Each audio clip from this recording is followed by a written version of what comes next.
Salut tout le monde et bienvenue à cette 14e vidéo sur le jeu War of the Ring publié par Ares Games en 2012. Dans cette vidéo, on se demande qui seront les premières victimes du Shadow, puisqu'habituellement à partir du tour 2, le Shadow se dégêne un petit peu et commence à marcher une armée quelque part. Va-t-on voir ça? C'est ce qui nous attend là, dans le playthrough. Peut-être que Frank a un style atypique, pacifique, je penserais pas. Fait que, allons-y. Fait que je commence par piger mes deux cartes.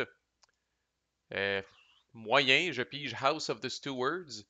Peut être joué seulement si Boromir est dans une région du Gondor. On est un petit peu loin de ça. Ça permet de recruter une unité du Gondor dans la même région que Boromir et ensuite de piger deux cartes stratégie, ce qui est bon, Chris.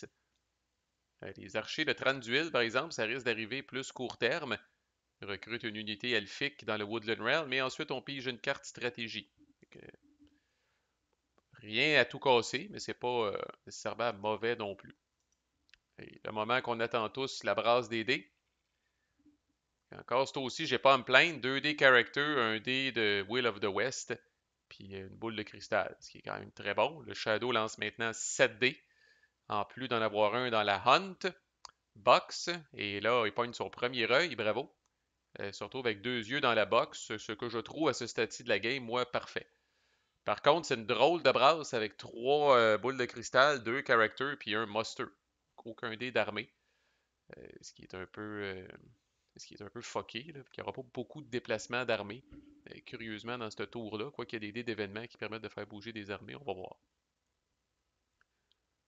Je commence et je m'empresse d'utiliser un dé de character. Là, pour ceux qui auraient la mémoire courte, là, à la fin du tour 1, la communauté a été révélée. Puis ça, là, je l'ai dit, je pense, maintes fois dans mes vidéos, là, cachez-vous au plus calice. Il y a beaucoup de cartes déplaisantes du Shadow qui peuvent être jouées uniquement si la compagnie est révélée. Là. Fait que cachez-vous au plus Chris, ça c'est prioritaire. Après, je peux me permettre de passer. Mais pour l'instant, là, vraiment, moi je niaise pas avec ça. Et je me hide au plus calice. C'est au Shadow et Frank le Snoro qui joue une autre dé d'événement pour jouer une carte. Et il joue le rien de moins que l'angle de serpent, fameux conseiller de Théoden. Ça peut être joué si Saruman est en jeu, c'est le cas. Tant que l'angle de serpent est en jeu, le roi ne peut pas être activé. Sauf par l'habilité spéciale d'un compagnon, par le fellowship qui se déclare à Edoras ou Helm's Deep, c'est rare qu'on voit ça en Chris, ou par une attaque sur Edoras ou Helm's Deep. Puis la carte est éliminée uniquement dès que le roi est activé ou si Saruman est éliminé. C'est quand même assez tough aussi, là. Fait que là, Frank va placer ses cartes. On voit qu'il est un petit peu OCD comme moi. Il faut que les cartes soient toutes bien alignées. C'est important après tout. Fait que là, c'est assez clair. Là. Le Rouen devient une cible de choix. L'angle de serpent permet au Shadow essentiellement, par exemple, d'attaquer les gays de Lycène, puis le Rouen d'or au gaz, pareil. Un peu comme dans le livre et le film, je pense, là, où c'est-tu Éomer là, qui se fait attaquer, esti, puis qui vient dire ça au roi Théoden, puis il s'en calisse. Ça permet aussi au Shadow de venir piétiner Westemnet et Fold, couper la retraite au monde qui sont à Edoras. Bref, c'est c'est pas le fun. C'est pas le fun pour le Rohan. Une chance qu'on a les cavaliers de Théoden. OK, fait que bon, ceci dit, je peux pas à court terme, je peux pas crisser grand-chose par rapport à ça. Euh, mais n'empêche, je veux mettre un petit peu de pression. Fait que là, je vais la dire à la surprise générale, on n'exagérera pas, là. Mais je prends mon dé Will of the West, je le transforme en un dé d'armée. Et puis là, je bouge deux armées essentiellement. Une fois que l'angle de serpent est en jeu, ça sert plus à rien d'avoir du monde au guet de Lycène. Ces gens-là sont là, dans le fond, essentiellement pour. C'est un peu un speed bump à Saruman, là, pour que Saruman, en attaquant ici, normalement, ça active le Rohan, puis ça les fait descendre d'une case. Mais là, sans la possibilité que ça l'active le Rohan, là, on s'en calisse. Alors, je prends ces deux unités-là et ce leader-là, puis je les amène au gouffre de Helm tout de suite. Dans la vraie vie, c'est pas recommandé de faire ça parce que là, ça permet à l'Isengard de s'en venir ici. Le Rohan est toujours pas activé. Puis par le temps où le Rohan va être activé, ben Helm's Deep va être assiégé. Là. Mais là, il n'y a plus de. Il y a plus de raison de faire ça. Puis un dé d'armée, moi aussi, ça me donne 2 de déplacement. Et j'amène les 2 unités d'élite et le leader d'Edoras à West Emnet à une case de s'en venir eux autres aussi à Helm's Deep. On reproduit un petit peu, ben, pas tout à fait ce qui est arrivé dans la vraie vie, là. Euh, et quand je dis la vraie vie, je parle évidemment du livre ou des films. Mais là, je menace d'avoir le fameux 5 unités pile au gouffre de Helm, 2 leaders, 2 unités d'élite. Je veux dire, ça va être l'ouvrage en esti, là. Wormtongue ou non, là. Wormtongue, c'est pas ça qui va donner du punch à Lysangar qui n'a pas encore recruté de troupes additionnelles. Ça va y prendre une hostie de grosse armée pour venir prendre Helm's Deep, là. Je vide pas complètement Edoras, mais presque. De toute façon, on rappelle que c'est pas recommandé d'une forteresse d'avoir 6 bonhommes, parce qu'il y en a rien que 5 qui peuvent rentrer dedans à la fois, là. Fait que ça pressait quand même un petit peu de faire ça, parce que si je passe, puis je sais pas trop, le Lysangar vraiment s'excite, puis décide d'attaquer là, pareil, ben, je risque de perdre ces 2 unités-là. Puis ça, c'est triste. Je me retrouve avec qu'un bonhomme à Helm's Deep, puis Edoras qui est à 2 cases de là. Fait que j'aurais voulu passer, mais ça pressait de faire ça. Là, je suis peut-être dans une situation, dépendamment de ce qui se passe, de passer, là, parce que là, j'ai quand même 2 dés contre 5. Là. Alors, Frank utilise un dé de muster, et il utilise la voix de Saruman, l'habilité spéciale de Saruman, dont une des 2 options est de remplacer 2 réguliers par 2 élites à Hortank. Encore là, c'est un classique. Fait qu'il y a 2 Urukai qui décrissent et 2 Wargs qui arrivent. Ça en fait une armée plus importante. Et on répète que tant que Saruman est en jeu, les Wargs sont considérés des unités et des leaders à la fois. Donc, ils donnent des dés de combat, puis ils donnent des rerolls aussi, un petit peu comme les Nazgûl. Fait que ça commence à être fatigant, mais on quitte pas le hors-tank d'habitude tant qu'on n'a pas 5 wargs plus une coupe d'Urukai pour bouffer des hits. Là. Puis en plus, il ne faut pas oublier de laisser un petit peu de monde à hors-tank au cas où que les Ents s'excitent. Et nous, on sait qu'on a une carte de Ent. De toute façon, avec 3 cartes de Ent dans le deck, vous ne prenez jamais la chance de laisser hors-tank vide. C'est une petite grosse erreur de débutant. Fait que là, je finis par passer 2D contre 4. Ça change pas grand-chose à ma vie, ce que je viens de voir là. Puis c'était assez prévisible même, je dirais. Frank joue une boule de cristal. Va-t-il jouer une carte? Ah non, il pige une carte. OK. Donc, il pige une carte de type character. J'ai le droit de voir quand même le type de carte qu'il pige. Il y en a après les porteurs de l'anneau, probablement, à ce stade-ci. Encore là, ça change crissement rien à ma vie, fait que j'en profite pour passer. 2D contre 3. Frank joue un dé de character. Il bouge les Nazgûl. Le coquin, là. Il y a déjà un Nazgûl sur la compagnie, fait qu'on sait que c'est pas ça qui presse. Il envoie un Nazgûl de Moranon à la Moria, ce qui est intéressant. On peut pas dire que la Moria en ce moment a une force de frappe épouvantable. Et il envoie 2 Nazgûl à Hortank. Donc, effort conjoint possiblement entre Saruman et le Mordor, là. Fait que, bref, là, les Nazgûl sont là, peuvent fournir encore là du leadership, mais je répète, pour moi, l'armée d'Ortank manque encore de punch avant de sortir. Je répète qu'il ne peut pas sortir les 5.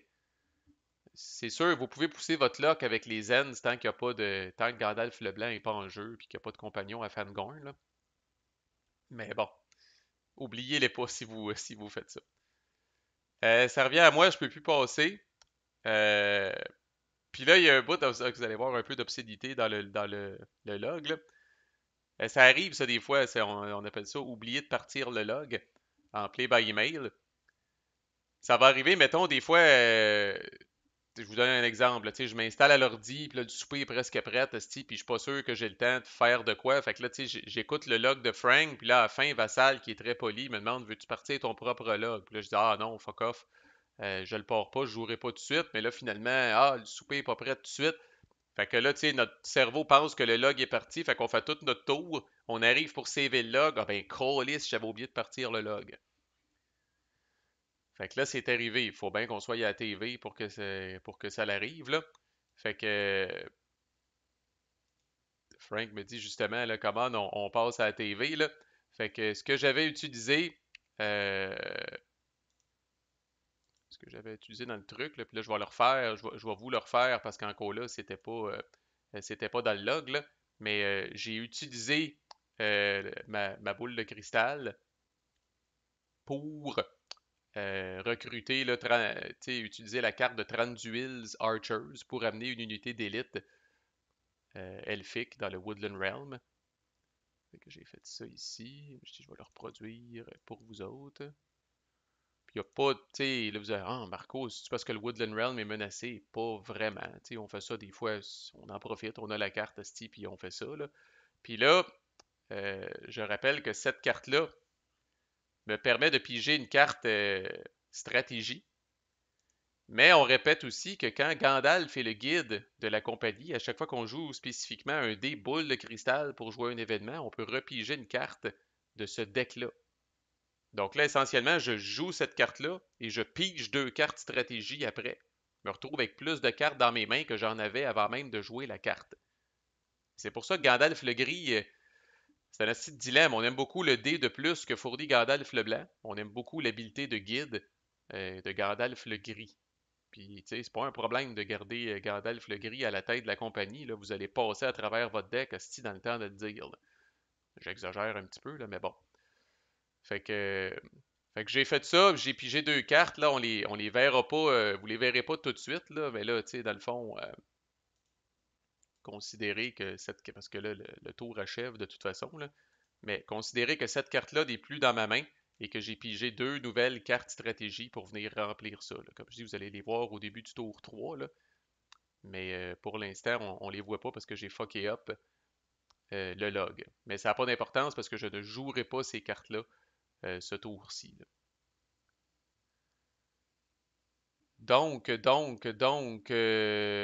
Voilà.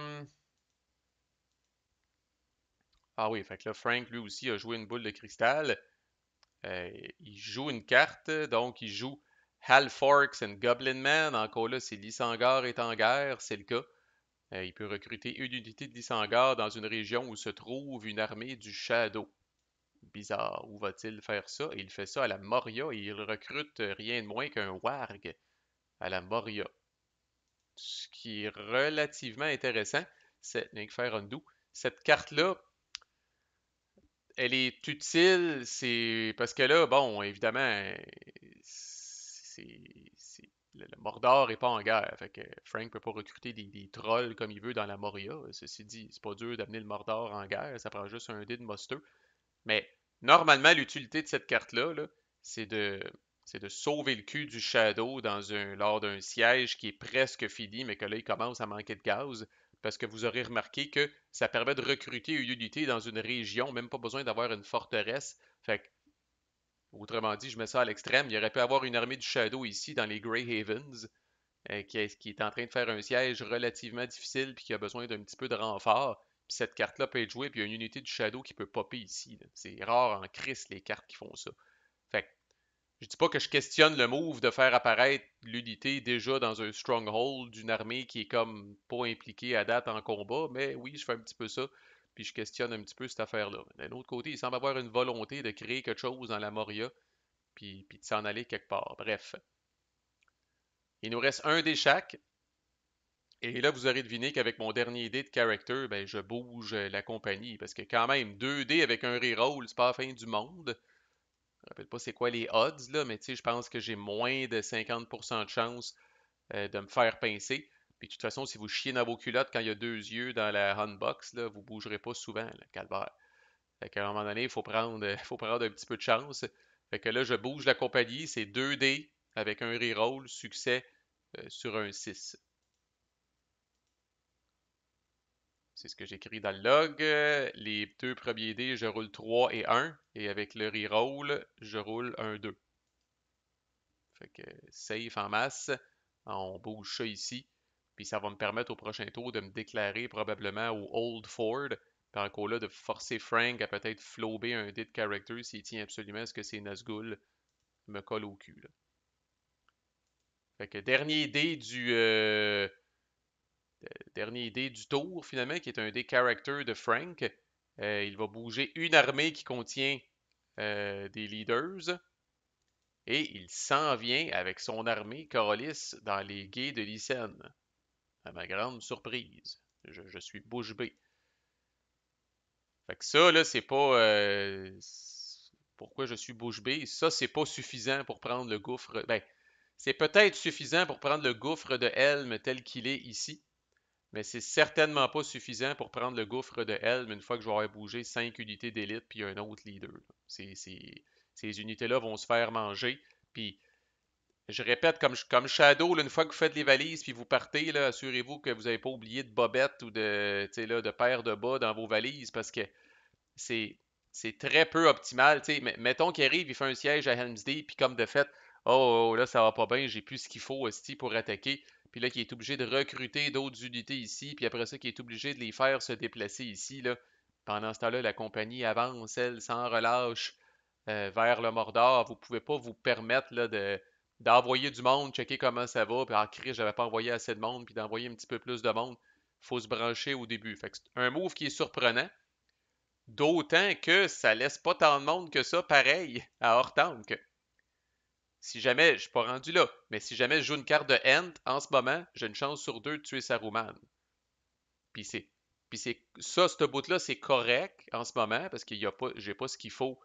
J'ai pas Gandalf le Blanc, le Shadow a le temps de voir venir ça en masse, puis au pire aller, il peut recruter un Warg de plus à Hortank, puis c'est fait, là.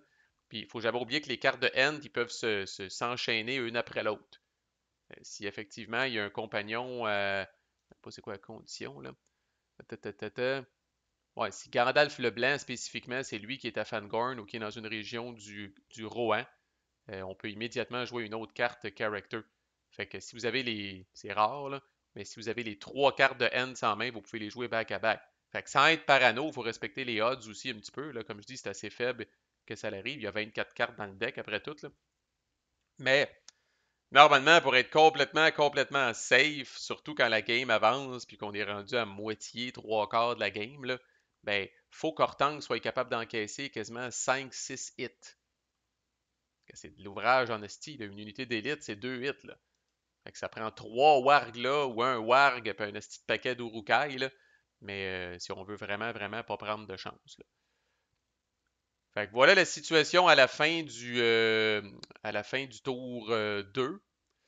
Fait que, comme je dis, la prochaine vidéo, je vais vous montrer là, les deux cartes de stratégie que j'ai pigées là, dans le log qui est pas fucké. Là. Euh, mais il semble qu'ils sont quand même pas pires. J'ai pogné la sagesse d'Elrond, puis une autre, en tout cas, là, c'est des cartes quand même intéressantes. Là. Mais, mais pour l'instant, c'est le statut.